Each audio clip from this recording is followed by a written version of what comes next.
I'm going to just speak a little bit about who I am and why I do this, and essentially the things that I stand for. I was having a lot of fun, and I was thinking about all the things that I wanted to share today, and I want to share this for a few reasons. One, to let you a little bit more to know about my personal intention, and also because I'm inviting you to listen to maybe what I stand for and really see if it's aligned with your own self in your own way, and maybe even a part of you that's waking up again. So giving yourself permission to hear through, yes, your ears, and also through that sensing and emotional body.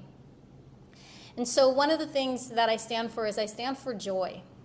Because I really, really believe that we're here to enjoy and live life and not just get by, not endure, and not just manage. And I often think about how when I ask people, how are you? And often the answer that I hear is hanging in there. I got things, and it's just been this very common thing of a lot of suffering. And it makes sense considering the generations that raised us and the people that we were role modeled by and from. The world we live in is a very different world, and where we're going is very different. And I do believe, and it took me a long time to really get this. I remember years ago, I was sitting on the beach in Playa del Carmen, and I really wanted to access my joy, and I wanted to tap into this essence of nourishment. And I sat on the beach and I put my arms out and I was like, okay, nourishment, joy. And I just opened myself to it. And I felt it just cut off in my arms. And I realized that I was so far away from what that was. Maybe I knew what it was when I was early in my 20s, and it would be going out partying, or it would be like achieving a goal. And I hadn't really given myself permission to tap in my joy. And I allowed myself to go on a journey to rediscover my joy again. And what I realized, it wasn't just about discovering things that I enjoy to do.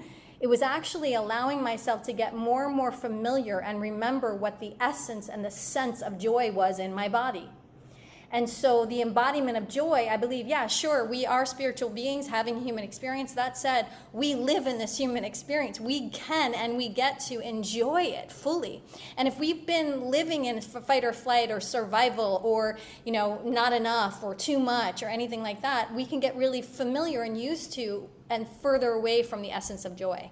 So I really, really take a stand for joy, because I would love to be in a world where we all just really allowed ourselves to experience that essence, fully, not because of any certain thing, somebody doing what you want them to do finally or whatever, but just that pure sense of joy. And I also stand for individual uniqueness. Because we're all so extraordinarily unique, and we all have different learning styles and different ways of processing and different ways of needing love, expressing love, different ways of feeling seen and supported. And I believe in understanding, knowing thyself is the greatest power, for sure. And then when we understand ourselves and know ourselves, we can inform other people around us and be able to, instead of being a guessing game or trying to give people what we think they need or what we need and hoping they'd give it back to us or whatever it is, that we really know our own selves, and this is what works for me, this is what works best for me, and let me honor you and let me understand you. And when there's this mutual understanding and respect of our individuality, then we can take in life in a more soft, aligned way. And that excites me, because so much of the way in which that we've created this collective and the inner circle is to meet people where they are. If you're somebody that processes, you take in information and you process more slowly, it's more of an earth energy, you're going to chunk things down. Maybe you're going to dip in, take some information, gather, and then sit back, not take any more in and digest it.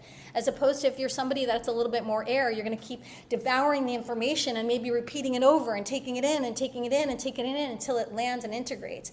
And so when we know how we learn and how we grow and what we need and what support feels like us and for us individually, and then we can be able to get that met, life just becomes easier. And we're able to align ourselves with those kind of things and people so much more easy. I also take a stand for adventure and growth, because life is an absolute journey of exploration and becoming. And I believe that we're meant to keep learning and expanding and evolving. The main thing is to do it without abandoning ourselves along the way. I've been on this path of consciousness for over 30 years. And the way in which that I was going about it was that I was living with I live to be of service. I live for my purpose. I would do it at the expense of myself. And I'm not saying this is a blanket statement of all women, for sure. It is, that's my gender in this lifetime. That is something that I see. It's that we have this deep motherly, nurturing energy inside of us, and sometimes we will do it and offer it at the expense of ourselves. And I do believe that that's changing, and I do believe that there are tools out there that are supporting us. That said, it's not a one and done.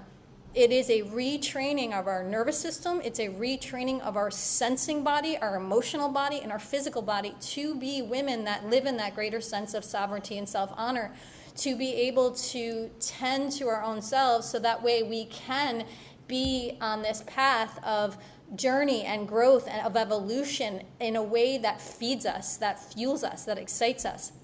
And then when we allow ourselves to change, right, become the next iteration from the 20-year-old, the 30-year-old, the 40-year-old, the 50-year-old, and become the next iteration of who we choose to be, we're doing it deliberately. The joy is a journey instead of a sufferfest. We're allowing ourselves to make it up as we go along. We're allowing ourselves to either even twist and turn and then eventually be the role models that we want to be of service because we choose to live it in the adventure called life. And that excites me. That excites me so much to look at this path of learning and growing to be one that is fun and super exciting. And I also stand for healthy, conscious connection. Everything is relationship. We're in constant relationship with our bodies, with our money, with our job, with the people in our lives, with the food we eat. And what I believe that when connection is conscious, we relate with awareness, with choice and care. We allow for deeper intimacy. And we're in a way that we can meet the other person or the activity that we're in, again, without losing ourselves, and also with this sense of self-honor. And so when we cultivate healthy, clear relationships, and for many of us, that's sometimes an unlearning as we're relearning. It's, especially the people that we've had in our lives for longer periods of time. Maybe we've been married for many years, maybe they're our relative, and we have developed certain patterns within that relationship that we know aren't necessarily good for us. That said, they're so hardwired in us that in a way, what sometimes can happen is that we can start to create certain patterns that don't serve us within that relating, and it's no longer healthy. It becomes either something we're tolerating or it's toxic. And so learning to and have those deeper, stronger relationships while we're also in constant healthy relationship with ourselves, I think is really, really beautiful and important. And that's why I devote so much of my own personal process to that essence of growth and learning each day. And the last thing I wanted to say is that I also stand for safety. I believe in creating spaces where regulation and safety are foundational, where it's safe to really be who you actually are and not who you think you should be. And I feel like that speaks for itself for sure. And one thing that I do know, at least in my own experience, again, I don't believe that we're ever given anything more than we can handle. And I love where I came from in my life. That said, I wouldn't say that safety was something that I really got familiar with. And so learning to see what safety is and feel what it is in my body now, and building my life and who I choose to be for the remainder of this life, for however much long, to be building it now from a sense of pure safety, like a regulated immune system, to know that no matter what, I'm okay. That is a very different creation that I'm creating right now compared to just getting by and gripping and just doing everything I can to feel that sense of safety. And so much of this work is lived for me. And it comes from experience, not theory. And so I'm just curious, just want you to kind of land into your own system and your own body and what I said, and just notice what resonates for you. And when I open it up in a little bit, I'd love to just get your thoughts on that. So if you can kind of just take that in for yourself and see, if anything kind of spiked an interest to you.